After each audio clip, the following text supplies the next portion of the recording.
প্রিয় বন্ধুরা, আসসালামু আলাইকুম।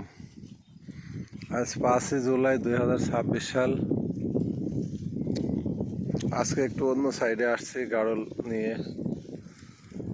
আজকে গুড়ি গুড়ি বৃষ্টি হয়েছে, অল্প পরিমাণ, তবে অনেকক্ষণ ধরে হয়েছে। মোটামুটি দুপুর পরে বৃষ্টি শুরু হয়েছে, 4টার পরে আর কি বৃষ্টি থামছে আজকে। তো সকালে আত্মীয়র বাসায় গেছিলাম, গাড়ল বের করছিলাম না, সেখান থেকে এসে আমি 3:15টার সময় মাঠে নিয়ে আসছি গাড়ল। সকাল থেকে ঘরে ছিল। এইভাবে আসলে গাড়ল খাওয়ানো উচিত। একা মানুষ হলে যে সমস্যাটা হয়, কিছু করার নেই, আসলে আত্মীয়স্বজন ঠেকাইতে হয়। আবার এই যে গাড়ল বাসায় রেখে আবার সেই আত্মীয়র বাসায় আবার যাবো রাত্রে।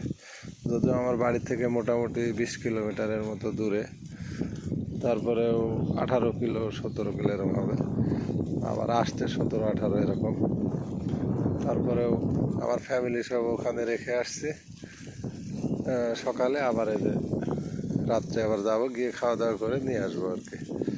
তো গাড়ল খামারিদের আসলে একটা কষ্ট, যদি লোকজন না থাকে। তারপরেও ওই যে মাশাল্লাহ 3.5 ঘন্টার মতো গাড়ল খাইছে, প্রায় 3.5 ঘন্টা এখনো হয়নি, 3 ঘন্টা প্লাস এরকম খাইছে। তাতে গাড়লের পেট ভরে গেছে। মাঠে আসলে এখনো যা ঘাস আছে যথেষ্ট আছে। ওই যে ওই পাশটাতে যায়, ওই যে গাছগাছালি দেখা যাচ্ছে, ওই পাশে যায় আসলে। তো ওই জায়গার রাস্তা বন্ধ হয়ে গেছে, ধানের জমি পাকায় ফেলছে ধান লাগানোর জন্য। হঠাৎ করে গিয়ে দেখে যে আর জায়গা নেই। এখন অন্য দিক দিয়ে যদি পথ থাকে তাহলে যাবো, না হলে আর কিছু করার নাই। আজকে আমি আসছি বিলের মাঝখানে। আমাদের এই বিলটার নাম হলো গৈড়ির বিল। এই গৈড়ির বিলে যে ধানের জমিগুলো আছে, এই বিলের মধ্যে খাওয়াচ্ছে, ঠিক আছে। তো গাড়লের আজকে এই অবস্থা। ওই যে যেটা আমার রক্ত আমাশা হয়েছিল, আর দেখছি না যে রক্ত আমাশা ইনশাল্লাহ বোধহয় সেরে গেছে, আর হচ্ছে না। ট্রিটমেন্ট তো চলছেই ওর। আবার রাত্রে গিয়ে ইনশাল্লাহ ওষুধ খাওয়াবো। আর গতকালকে তো খায়নি ওই গাড়লটা, আজকে যা খাচ্ছে, আসার পর থেকে খাচ্ছে। আর এই যে এই বাচ্চাটা খুবই খারাপ ছিল, গরুর দুধ 2 দিন খাওয়ালাম, আবার খাওয়াবো অবশ্য। আজকে গরুর দুধটা পাইনি, কালকে আবার এনে ইনশাল্লাহ খাওয়াবো। ও জ্বর ছিল, ওর ট্রিটমেন্ট দিয়েছিলাম। এই যে বাচ্চাদের যে নাপা সিরাপ, ওই সিরাপ একটু খাওয়াই দিয়েছিলাম। আর রেনামেসিন এলে ইঞ্জেকশন হাফ সিসি কালকে দিয়ে দিয়েছিলাম। তো আরেক গরুর দুধ খাওয়াচ্ছে, পাশাপাশি মায়ের দুধ যেটা খাচ্ছে, আল্লাহর রহমতে যাক ওই দুর্বল হলেও মোটামুটি হেঁটে বেড়াচ্ছে ওর মায়ের সাথে। দোয়া করেন ওই মা গাড়লটাও সুস্থ, এই বাচ্চাটাও মোটামুটি হাঁটছে, আল্লাহ ভরসা। এই হলো আজকের আপডেট। গাড়লের গায়ে ময়লা হয়েছে, আবার গোসল করানো লাগবে। বিশেষ করে কয়েকজনের পাছায় লেজে ময়লা আছে।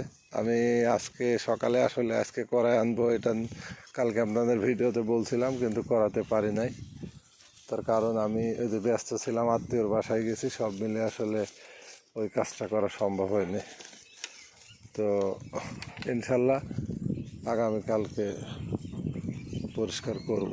গোসল না করালেও ওই লেজগুলো পরিষ্কার করতে হবে, যেহেতু এখন আবহাওয়া একটু ঠান্ডা আছে, আবহাওয়ার অবস্থা ভালো। তো সেই হিসেবে গোসল না করালেও বোধহয় অসুবিধা হবে না। গায়ে ময়লা আছে, তবে ওই পরিমাণে ময়লাও নেই, মোটামুটি আছে।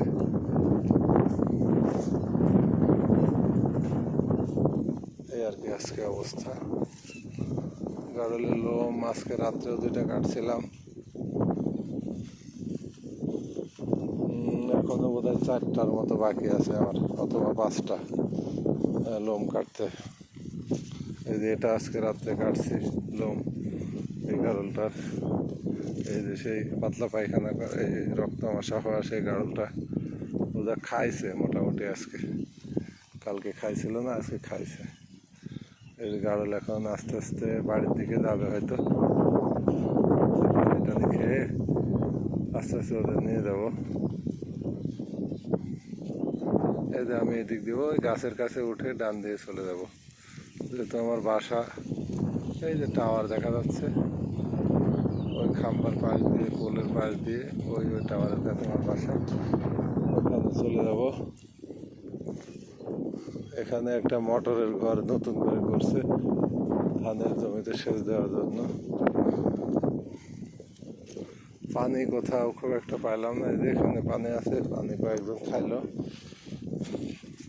কিন্তু বৃষ্টি যেটা হয়েছে শুধু মাঠে কাদা টাইপের হয়েছে। আর ওই পুকুর কাটার কারণে ট্র্যাক্টরে মাটি নিয়ে যাচ্ছে, যার কারণে রাস্তাঘাটে ওই যতটুকু ছিটছিড়ি বৃষ্টি হয়েছে ওটাতেই রাস্তায় প্রচুর কাদা, যার কারণে আমি স্যান্ডেল নিয়ে এসে কাদার মধ্যে আমি হাঁটতে পারি না। পরে রাস্তার পাশে স্যান্ডেল নিয়ে বোকা হয়ে গেছিলাম, রাস্তার স্যান্ডেল রেখে চলে আসছি। আমি এখন এই যে খালি পায়ে হাঁটাহাঁটি করছি, এই যে আমি খালি পায়ে, যদিও গামবুট আনা উচিত ছিল, তবে গামবুটের মতো এই পর্যায়ে যায়নি, অথবা এমনি জুতা মাঠে পরার যে জুতা, ওই জুতাটাও আনলাম না, আসলে তাড়াহুড়া করে চলে আসছিলাম, স্যান্ডেল পায়ে দিয়ে আসছিলাম, এসে ধরা খেয়ে গেছে। যাই হোক, আজকের মতো এইভাবে গেল। আমার আসলে খালি পায়ে হাঁটার অভ্যাস খুব একটা নেই, তো খালি পায়ে আমি হাঁটতে পারি না। তবে মাটি একটু বৃষ্টি হওয়ার কারণে মাটিটা কিছুটা নরম হয়েছে হিসেবে হয়তো হাঁটতে পারছি। এই হলো আমার গাড়লের আজকের আপডেট।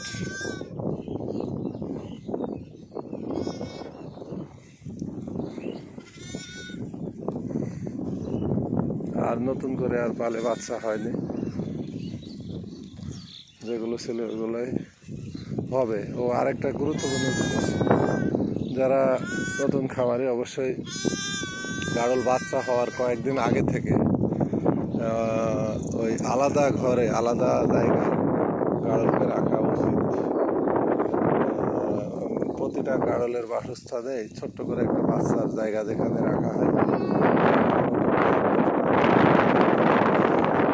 এরকম স্পেসে, তো সেখানে যেগুলো ইমিডিয়েট বাচ্চা হবে আগামী সেই মা গাড়লগুলোকে আসলে ওই আলাদা স্থানে রাখা উচিত। আর যেগুলোর বাচ্চা হয়ে গেছে, বাচ্চা হওয়ার পরেও মোটামুটি 10 দিনের মতো আপাতত ওই আলাদা স্থানে বাচ্চা এবং মা সহ রাখা উচিত। তাতে কী হয়, বাচ্চাগুলো যেমন সুস্থ থাকে, মাকেও সহজে খুঁজে পায়, আর যাদের বাচ্চা হবে তাদেরও ওই অনেক সময় ধাড়িতে বা মেড়ায় অথবা বাচ্চায় খাসিতে ওই পেটে গুতাগুতি করতে পারে। তো আলাদা জায়গায় রাখলে আসলে ওই সম্ভাবনাটা কম হয়, তাতে বাচ্চা নষ্ট হওয়ার ভয় থাকে না, বা বাচ্চা পেটের মধ্যে মারা যাওয়ার সম্ভাবনা থাকে না।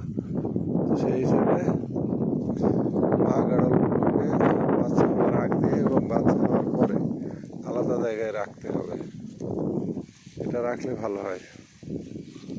যাই হোক, আপনারা ভালো থাকেন। আজকের মতো এই পর্যন্তই। সবার সুস্থতা কামনা করে আল্লাহ হাফেজ। আসসালামু আলাইকুম।